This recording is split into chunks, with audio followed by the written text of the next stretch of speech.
Hi, I'm Brian. I'm from Kenya, and we run a small company with a few of my friends called AirKlip, which is basically a collaborative environment for students and administrators. Fantastic, Brian. So tell me a little bit about the business and what it does. What problems are you out to solve? The easiest way I always tell about the story of AirKlip is from a personal story. So, a few years ago, I was a student, and I sat for my end semester exams. And it didn't take me long to realize I was actually sitting for the wrong exam. To cut the long story short, a few weeks later, the results were out and I failed the test. It's not that I didn't read, it's just that I read the wrong exam schedule. So, this is a problem that lots of students out there can relate to.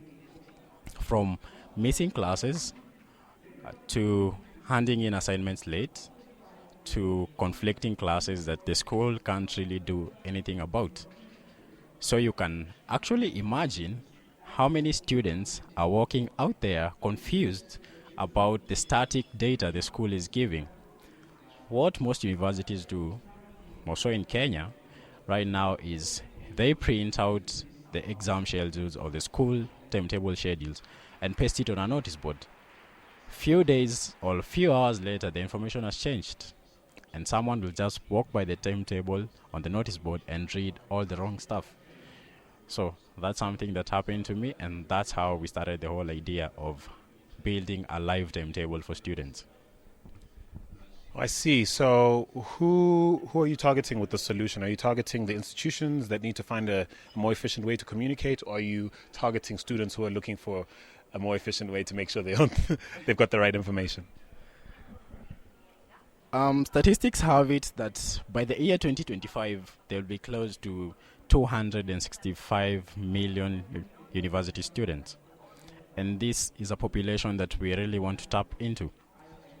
So, how we're doing this is one, we're giving students an effective real time communication channel. Think of AirClip as a Slack for students. If you've used Slack, think of it as a Slack for students where students get reminded of what's happening real time. They can keep track of their assignments. They can view what other classmates of theirs are sharing. For schools, we are giving them data that is helping them as a school better plan for their students. And secondly, give value for information, give value for money that the students are paying. And it's not even about the whole business that we think of it as a company, but one thing we're passionate of is how do we empower students to achieve the academic goals. The country I come from, Kenya, has a dropout rate of 32%. That's a serious thing. Students are dropping out of campus every day for various reasons. I have a friend of mine who dropped out of campus just because she got a kid. It's a big concern. Just that the hassles of school and having a kid, she couldn't be able to manage. I have friends right now who cannot really tell how the degree they're taking is relevant to the job market. It's a big concern. I have friends who are working part-time and still can't juggle between school and work. So as a platform, this is something we feel that at the end of it all has a very huge impact on how students achieve the academic goals at the end of it all. And considering all the data they provide on a day-to-day basis, we can tap into this information and help them achieve their goals. And so explain the model to me. How do you make money off this platform? Sounds like you're out to do very good altruistic things. How do you survive? Yeah, the big question, how do we make money? And everyone is always asking us, how do you make money? Yeah. So, we have our users being the students. It's a free platform for them. We have our customers being schools. So, for the schools, we have a model where they pay subscriptions to access critical information about students. How are students rating the course they're taking? How many students are there on campus at a specific point in time? So this helps the universities better plan for these students. Another key thing is as a platform, and we value is most of the students, all their time is always planned for them by the school. So as a platform, we always know how many students are free at specific points in time. So we take this information, all still on our subscription model. We give this information to businesses so that they can make business intelligence out of it. I can give you an interesting case we had a few months ago when we were running a beta test. We realized we had a group of students, their classes were ending on Thursday, and a tour company organized a tour for these students because the classes were ending on Thursday and the next class is on Friday. So this is business intelligence for this business. Right, and so the way you think about it, do you think about this as a solution or a solution for Kenya or a solution that could work anywhere else? What approach do you take to growing this business? What are your dreams in that regard? Okay. Good question. And how we look at AirKlip, it's more of a free platform that we are letting students, one, achieve their academic goals and still having fun and seeing the importance of being in a good education system. So a key milestone for us is a few months ago, we got accepted at the Global Incubator Network in Vienna as part of the 10 most innovative companies around the world. And we feel this is a good opportunity for us as a company to grow, to reach more students out there in the world and help them achieve their goals. So in a few months from now, we'll be launching our third version of AirKlip. We call it AirKlip Aura. And with this platform, we're looking forward to a scenario where students will have more freedom to engage on the platform. So instead of just having Kenyan students on the platform, we are going to open up the system to every student around the world.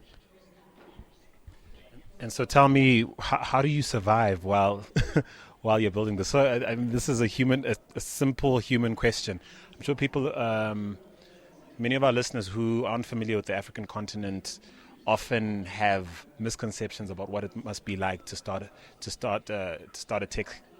found a tech startup on the continent. How are you paying your bills? How are you getting food on the table while you build this dream of yours? For that, currently as a company, we're doing more bootstrapping.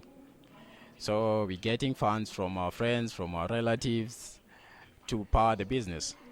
I am a designer, so I actually do design jobs for clients.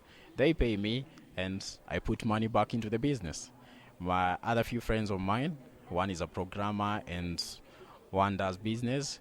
We do jobs for other clients and take all the money, aggregate it into one pool and power the business.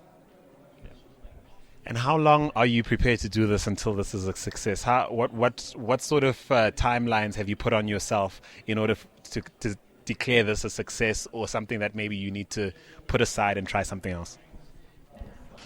So one thing my dad always tells me is nothing good comes easy. And secondly, if you never try, you'll never know. So as a platform for us, one day for us to say that this is something that's really working out good for us, we're giving ourselves close to 10 years. If it doesn't work in those 10 years, we're done and we're off. However, in the next few months, we're hoping the business will have grown to a place where it's making revenue. And so I'm going to ask a very simple question. The angel investors, VCs, all listening. You're probably at the stage where you'd probably benefit more from an angel investor, a pre-seed round, a pre-seed amount. What sort of number would make you smile right now in order for you to be poised to hit your next your next goal as a business? So currently, as a business, we are trying to raise $100,000. This $100,000 is going into research and development and growth hacking for the platform. We're planning to launch in a few months. We already have potential investors on board who are ready to back us up. All we need is just to raise the $100,000 and we're good to go in a few months.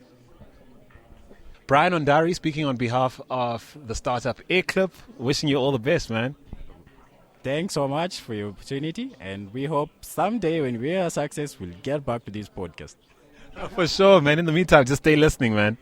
Thank you very much. I appreciate it. Sure thing.